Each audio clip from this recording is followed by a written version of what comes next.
To jest przykład wideo, który nagrałem.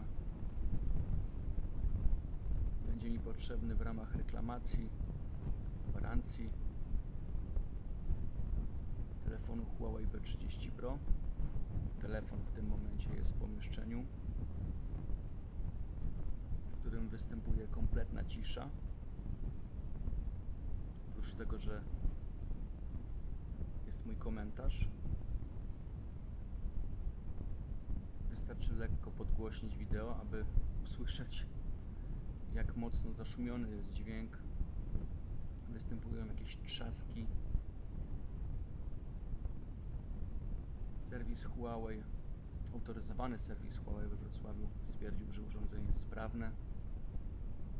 Wgrał nowe oprogramowanie. Powiedział, że jest to cecha tego telefonu.